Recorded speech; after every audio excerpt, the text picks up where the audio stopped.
Hey everyone, I'm the Canadian lad, and today I watched What If Episode 2 at 0.25x speed. This is gonna be a complete breakdown plus my 0.25x speed analysis. So I'm gonna go scene by scene and try to explain everything that's happening, while showing you lads some hidden details that I caught in slow motion. But before I begin, I'd like to take 55 seconds to tell you about our amazing sponsor, Mech Arena. Mech Arena is an action-packed skill-based shooter where you can compete against other players in a variety of fun game modes. The game doesn't look like a mobile game at all. I'm very impressed with the graphics, and battle mechanics reward skill-based players. You can tell skill matters when playing this game. It's a lot of fun. Once you've downloaded the game, give Panther a test drive. He's a little fragile but has super powerful weapons, so if you have a good shot and can dodge the enemy, you can take them down quickly. And if you're run and a gun type player, then you've gotta try Killshot. They have extremely high base speed, so you can zip around the map to sneak up on enemies from behind to take them out. Mech Arena just launched globally, and they're running a huge celebration in the game now with loads of free gifts if you start playing by August 19th. The game is completely free to play on Android and iOS, and if you use my link, you'll get a black carbon skin, 300 coins, and 50 credits to help kickstart your game. You can also add me to your friends list under the username Canadian Lad. See you in the game, lads. First things first, the opening credits actually spoiled the appearance of Thanos. When I first saw Josh Brolin given credits, I immediately knew Thanos was coming. So today's episode asks, what if T'Challa was Star-Lord instead of Peter Quill? Even though the first episode didn't have much of a story change, it basically just replaced Peggy Carter with Steve Rogers, and most of the story remained the same, but that's not the case for today's episode. T'Challa, being Star-Lord, made some significant changes in this particular timeline. For example, in the Sacred Timeline, nobody initially really values Star-Lord.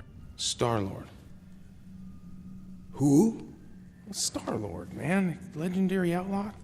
But in this one, Korath is essentially a fan of Star-Lord. Oh my, Star-Lord! I'm a huge fan of your work. What are you doing here? That was not the reaction I was expecting. This is probably because of the reputation T'Challa has built up for himself in this universe. Now notice T'Challa's Star-Lord has purple eyes on his helmet, whereas our Star-Lord used to have red. Now purple is a color closely associated with Black Panther. The Wakandan heart-shaped herb, which basically gives you all the powers of Black Panther, is purple. So this could be a visual nod to T'Challa still having connections to Wakanda. And notice he still wears the Black Panther necklace around his neck. So basically the animators gave him everything a Wakandan king should have while still keeping him Star-Lord. We get a little bit of callback to Infinity War with this scene. Should we be bowing? I feel like we should be bowing. I mean, unless we should be kneeling. Should we bow?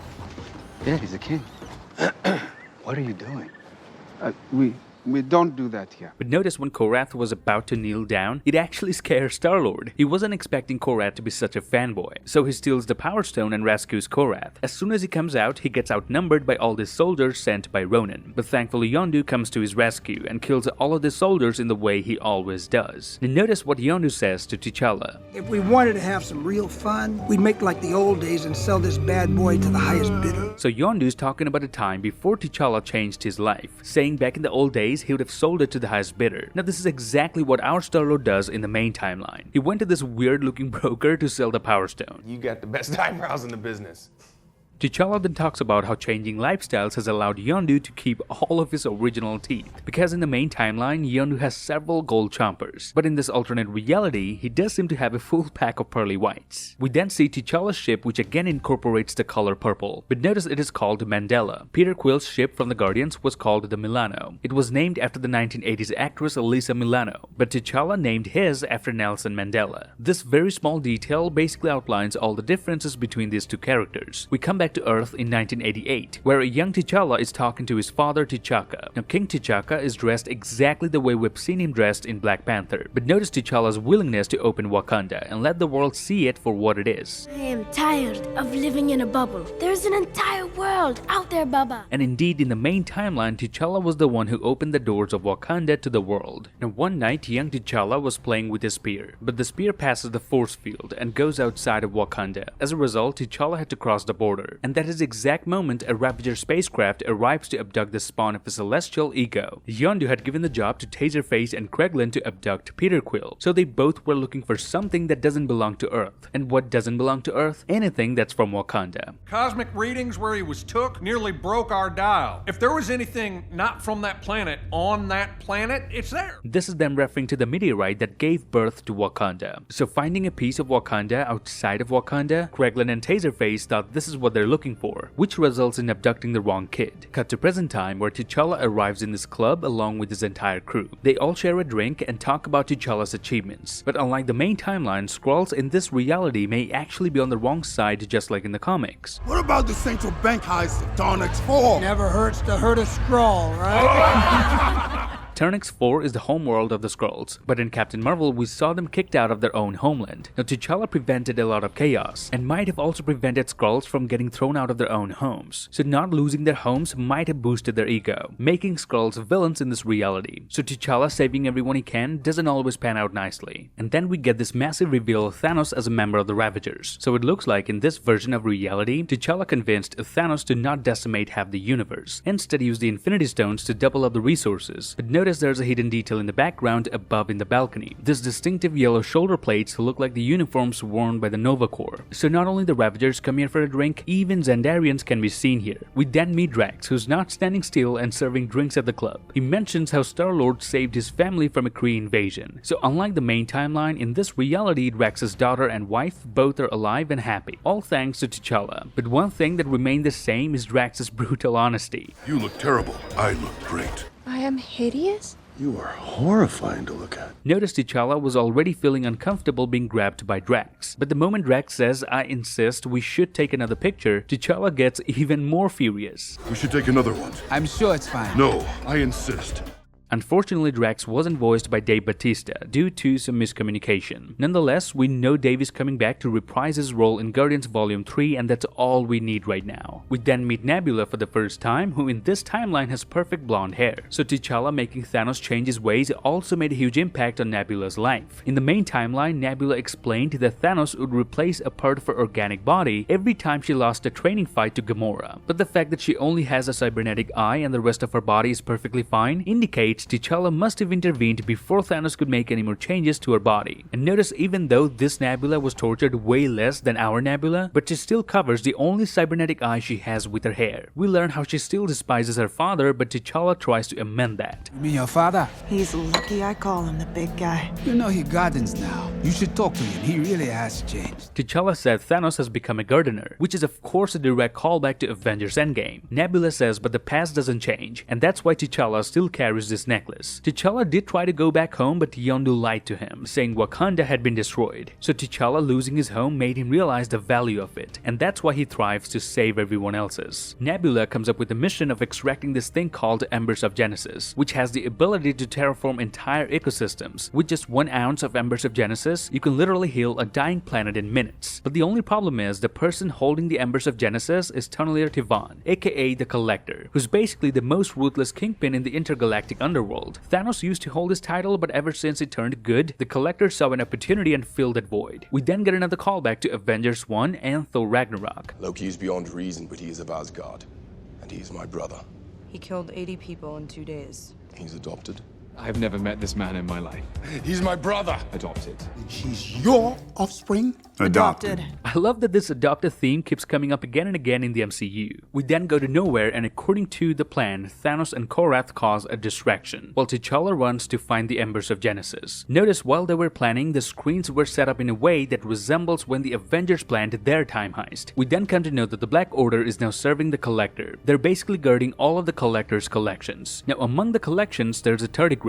Tardigrades are one of nature's smallest animals. They're never more than 1.5 millimeters long and can only be seen with a microscope. So why is it relevant here? It's because we've seen tardigrades already living inside the quantum realm. Scott Lang had gotten so small that even a tardigrade appeared this big relative to him. So the Collector having this micro animal among his collection might indicate that he has taken stuff from the quantum realm as well. Karina, voiced by the same actress, then introduces us to the Collector. He seems to be standing in front of a rhinoceros, which I think is another stolen animal from Wakanda. Over here, T'Challa passes by this space dog, aka Cosmo, a character who has appeared in both the Marvel comics and the Guardians of the Galaxy movies. We even see a dark elf just like we've seen in live action. T'Challa then asks for help from Howard the Duck, played by the same voice actor Seth Green, who knows the way to the Embers. Notice what he says here. When you're out of luck, always go duck. I'm pretty sure no one says that. Oh, they say it. Really? Totally. He said something similar in Guardians Volume 2. You're out of luck until you've gone duck. Then he stops for a drink at this bar. You notice the bartender, which is actually a robot. This is a nice little callback to Thor Ragnarok, where a robotic bartender serves Valkyrie a drink. Proxima Midnight realizes it was a diversion caused by the Ravagers. She orders an immediate lockdown, and here we again get to see Nebula with her signature hairstyle. She prefers hiding her cybernetic eye at all times. There's one more detail about this, I'll talk about it later. Because of the doors closing, T'Challa had to leave Howard the Duck at the bar and escape. In the next shot, he runs through a hangar containing various ships. From left to right, we can see a variation of Peter Quill's Milano, Captain Marvel's prototype jet, this green spaceship which I think is one of Grandmaster's from Thor Ragnarok, a Star Blaster that belongs to the Nova Corps, and just behind it might be an X-Wing fighter from Star Wars. Then there's a Necrocraft piloted by the Ronin soldiers. And in the center we see the Commodore, which is the laser vessel of Grandmaster. Now on the right we see an Avengers Quinjet, and this Quantum Realm vessel of Hank Pym. Now I've already told you the Collector may have been to the Quantum Realm, and this is the ship he might have used to get there. T'Challa's necklace then lights up, and he comes across a ship that is from Wakanda. Now this ship was sent by T'Challa's father to find his son, and in that journey the Collector must have seen it and kept it. Now notice there were mannequins wearing Dora Milaje outfits. I think Tivan must have done something really dark here. He probably killed the Dora Milaje piloting this ship, and then put their uniform on these mannequins, or turned them into mannequins. We'll probably see the same thing in all the other ships. That is very gruesome, to be honest. And notice how this Wakandan ship just activates as soon as T'Challa enters it. This is probably because of the necklace that he's wearing. He watches the recorded message from his Baba and realizes Yondu lied to him. Wakanda was never destroyed. In fact, they're still looking for T'Challa. Nebula then double crosses T'Challa and hands him over to Tivan along with all the other Ravagers. Tivan then puts him in a glass cage, while Nebula comes to the prison to rescue the Ravagers. So she's the one who got them caught, and now she's the one saving them? This confuses the Ravagers as to whose side she really is. So she explains this was always the plan. The plan was to get caught in the first place. Then notice in the flashback scene where Nebula and T'Challa were planning, for a few seconds Nebula moves her hair, showing T'Challa one of her weaknesses. She did it once before, and that was in front of T'Challa as well. This implies how this version of Nebula is attracted to T'Challa. T'Challa is the only one she trusts and feels no shame in appearing as she is. Nebula managed to find the embers, and T'Challa over here escapes this glass cage with the help of his necklace. But it doesn't go far as Tivan stops him and we enter the final fight. Now Tivan shows off a lot of weapons that he possesses. He has Captain America's shield, Thor's hammer, and a dagger forged in dark matter taken from the ruler of the Dark Elf aka Malekith. It's a bummer he went for the dagger instead of using the hammer.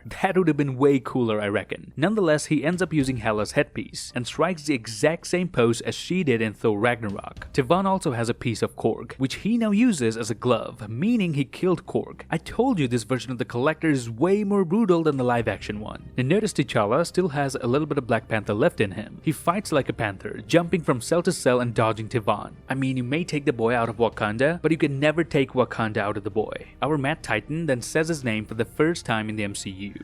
Crazy? You'll never take them yourself. Not crazy. Mad.